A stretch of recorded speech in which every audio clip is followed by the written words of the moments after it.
بسم الله الرحمن الرحيم. إياك نعبد وإياك نستعين. رب اشرح لي صدري ويسر لي أمري واحلل عقدة من لسانی یفقہوا قولی. یہ غالب آئے گا. حلیمہ سعدیہ رضی اللہ تعالیٰ عنہ فرماتے ہیں، میں پریشانی کی حالت میں مکہ پہنچی. آپ کے دادا عبد المطلب کے پاس پہنچتے ہی میں نے کہا، میں آج رات محمد کو لے کر آ رہی تھی. جب میں بالائی علاقے میں پہنچی تو وہ اچانک کہیں گم ہو گئے. اب خدا کی قسم میں نہیں جانتی وہ کہاں ہیں.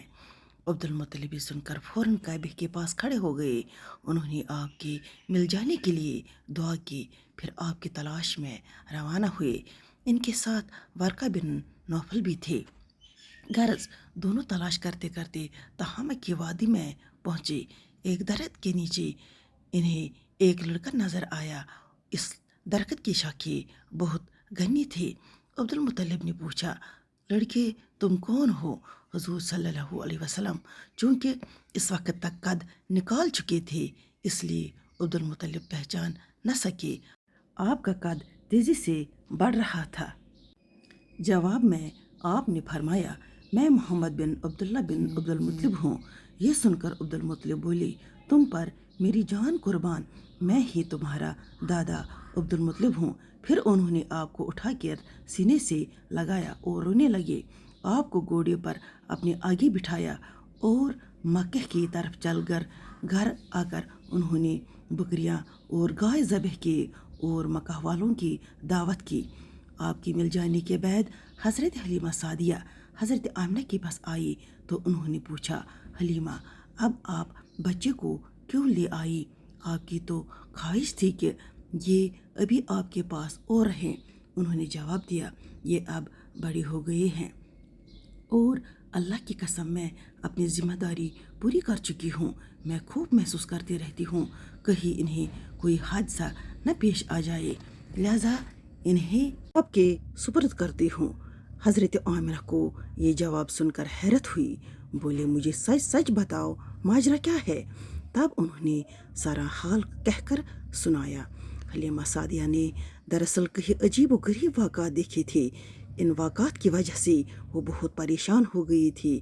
پھر سنہ مبارک چاہ کیے جانے والا واقعہ پیش آیا تو وہ آپ کو فوری طور پر واپس کرنے پر مجبور ہوئے. وہ چند واقعات حضرت حلیمہ سعدیہ رضی اللہ تعالیٰ عنہما اس طرح بیان کرتی ہے، ایک مرتبہ یہودیوں کی ایک جماعت میرے پاس سے گزری. یہ لوگ آسمانی کتاب تورات کو ماننے کا دعویٰ کرتے تھے. میں نے ان سے کہا، کیا آپ لوگ میرے اس بیٹے کے بارے میں کچھ بتا سکتے ہیں؟ ساتھ ہی میں نے حضور صلی اللہ علیہ وسلم کی پیدائش کے بارے میں انہیں تفصیلات سنائیں. یہودی تفصیلات سن کر آپس میں کہنے لگے، اس بچے کو قتل کر دینا چاہیے. یہ کہہ کر انہوں نے پوچھا، کیا یہ بچہ یتیم ہے؟ میں نے ان کی بات سن لی تھی کہ وہ ان کے قتل کا ارادہ کر رہے ہیں، سو میں نے جلدی سے اپنے شوہر کی طرف اشارہ کرتے ہوئے کہا، نہیں، یہ رہے اس بچے کے باپ. تب انہوں نے کہا، اگر یہ بچہ یتیم ہوتا تو ہم ضرور اسے قتل کر دیتے.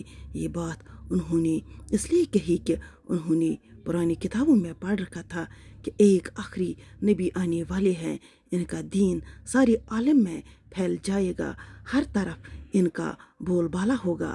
ان کی پیدائش اور بچپن کی یہ علامت ہوں گی اور یہ کہ وہ یتیم ہوں گے. اب چونکہ ان سے حلیمہ سعدیہ نے یہ کہہ دیا کہ یہ بچہ یتیم نہیں ہے تو انہوں نے خیال کر لیا کہ یہ وہ بچہ نہیں ہے. اس طرح انہوں نے بچے کو قتل کرنے کا ارادہ ترک کر دیا. اسی طرح ان کے ساتھ یہ واقعہ پیش آیا.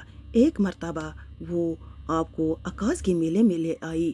جہلت کے دور میں یہاں بہت مشہور میلہ لگتا تھا. یہ میلہ طائف اور نخلا کے درمیان میں لگتا تھا. عرب کے لوگ حج کرنے آتے تو شوال کا مہینہ اسی میلے میں گزارتے، کھیلتے کودتے اور اپنی بڑائی بیان کرتے. حلیمہ سعدیہ رضی اللہ تعالیٰ آپ کو لے بازار میں گھوم رہی تھی کہ ایک کاہن کی نظر آپ پر پڑی. اس سے آپ میں نبوت کی تمام علامات نظر آ گئی. اس نے پکار کہا، لوگو اس بچے کو مار ڈالو. حلیمہ اس کاہن کی بات سن کر گھبرا گئی. اور جلدی سے وہاں سے سرک گئے۔ اس طرح اللہ تعالیٰ نے حضور صلی اللہ علیہ وسلم کی حفاظت فرمائی۔ میلے میں موجود لوگوں نے کاہن کی آواز سن کر ادھر ادھر دیکھا کہ کس بچے کو قتل کرنے کے لیے کہا گیا ہے، مگر انہیں وہاں کوئی بچہ نظر نہیں آیا۔ اب لوگوں نے کاہن سے پوچھا، کیا بات ہے، آپ کس بچے کو مار ڈالنے کے لیے کہہ رہے ہیں؟ اس نے ان لوگوں کو بتایا، میں نے ابھی ایک لڑکی کو دیکھا ہے، معبودوں کی قسم وہ تمہارے دین کے ماننے والوں کو قتل کرے گا، تمہارے بتوں کو توڑے گا اور وہ تم سب پر غالب آئے گا۔ یہ سن کر لوگ آپ کی تلاش میں ادھر ادھر دوڑے لیکن ناکام رہے۔ حلیمہ سعدیہ آپ صلی اللہ علیہ وسلم کو لیے واپس آ رہے تھے کہ ذی الحجاز سے ان کا گزر ہوا۔ یہاں بھی میلہ لگا ہوا تھا۔ اس بازار میں ایک نجومی تھا، لوگ اس کے پاس اپنے بچوں کو لے کر آتے تھے۔ وہ بچوں کو دیکھ کر ان کی قسمت کے بارے میں اندازہ لگاتا تھا۔ حلیمہ سعدیہ اس کے نزدیک سے گزری تو نجومی کی نظر حضور اکرم صلی اللہ علیہ وسلم پر پڑی۔ نجومی کو آپ صلی اللہ علیہ وسلم کی مہر نبوت پر نظر پڑی، ساتھ ہی آپ صلی اللہ علیہ وسلم کی آنکھوں کی خاص سرخی اس نے دیکھ لی۔ وہ چل اٹھا، اے عرب کے لوگوں، اس لڑکی کو قتل کر دو، یہ یقیناً تمہارے دین کے ماننے والوں کو قتل کرے گا، تمہارے بتوں کو توڑے گا اور تم پر غالب آئے گا۔ یہ کہتے ہوئے وہ آپ کی طرف چپٹا، لیکن اسی وقت وہ پاگل ہو گیا اور اسی پاگل پن میں مر گیا۔ ایک اور واقعہ سیرت ابن ہشام میں ہے کہ حبشہ کے عیسائیوں کی ایک جماعت حضور اکرم صلی اللہ علیہ وسلم کے پاس سے گزری۔ اس وقت آپ صلی اللہ علیہ وسلم حلیمہ سعدیہ کے ساتھ تھے اور وہ آپ کو آپ کے والدہ کے حوالے کرنے جا رہے تھے۔ ان عیسائیوں نے آپ صلی اللہ علیہ وسلم کی مہنوں کے درمیان مہر نبوت کو دیکھا اور آپ صلی اللہ علیہ وسلم کی آنکھوں کی سرخی کو بھی دیکھا۔ انہوں نے حلیمہ سعدیہ سے پوچھا، کیا اس بچے کی آنکھوں میں کوئی تکلیف ہے؟ انہوں نے جواب میں کہا، نہیں، کوئی تکلیف نہیں، یہ سرخی تو ان کی آنکھوں میں قدرتی ہے۔ ان عیسائیوں نے کہا، تب اس بچے کو ہمارے حوالے کر دو، ہم اس سے اپنے ملک لے جائیں گے۔ یہ بچہ پیغمبر اور بڑی شان والا ہے، ہم اس کے بارے میں سب کچھ جانتے ہیں۔ حلیمہ سعدیہ یہ سنتے ہی وہاں سے جلدی سے دور چلی گئی، یہاں تک کہ آپ صلی اللہ علیہ وسلم کو آپ صلی اللہ علیہ وسلم کی والدہ کے پاس پہنچا دیا۔ ان واقعات میں جو سب سے اہم واقعہ ہے وہ سینہ مبارک چاک کرنے والا تھا۔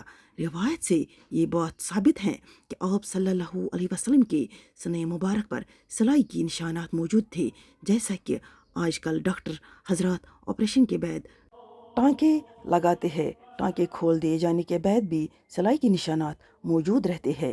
اس واقعے کے بعد حلیمہ سعدیہ اور اس کے خاوند نے فیصلہ کیا کہ اب بچے کو اپنے پاس نہیں رکھنا چاہیے۔ جب حضرت حلیمہ سعدیہ نے آپ صلی اللہ علیہ وسلم کو حضرت آمنہ کے حوالے کیا، اس وقت آپ صلی اللہ علیہ وسلم کی عمر 4 سال تھی۔ ایک روایت میں ملتی ہے کہ اس وقت عمر شریف 5 سال تھی۔ ایک تیسری روایت کے مطابق عمر مبارک 6 سال ہو چکی تھی۔ جب حلیمہ سعدیہ نے آپ صلی اللہ علیہ وسلم کو حضرت آمنہ کے حوالے کیا تو اس کے کچھ دنوں بعد حضرت آمنہ انتقال کر گئی۔ انا للہ و انا الیہ راجعون۔ والدہ کا یہ سایہ بھی سر سے اٹھ گیا۔ حضرت آمنہ کی وفات کے مکہ اور مدینہ کے درمیان ابا کے مقام پر ہوئی۔ آپ کو یہی دفن کیا گیا۔ ہوا یہ کہ آپ صلی اللہ علیہ وسلم کی والدہ آپ صلی اللہ علیہ وسلم کو لے کر اپنے مائکے مدینہ منورہ گئے۔ آپ صلی اللہ علیہ وسلم کے ساتھ ام ایمن بھی تھی۔ ام ایمن کہتی ہے، ایک دن مدینہ کے 2 یہودی میرے پاس آئے اور بولے، ذرا محمد کو ہمارے سامنے لاؤ، ہم انہیں دیکھنا چاہتے ہیں۔ وہ آپ صلی اللہ علیہ وسلم کو ان کے سامنے لے آئے۔ انہوں نے اچھی طرح دیکھا، پھر ایک نے اپنے ساتھی سے کہا، یہ اس امت کا نبی ہے اور یہ شہر ان کی ہجرت گاہ ہے، یہاں زبردست جنگ ہوگی، قیدی پکڑی جائیں گے۔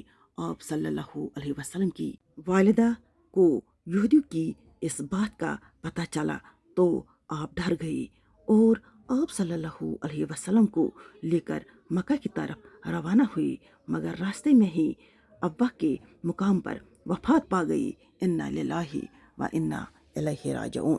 باقی اللہ حافظ۔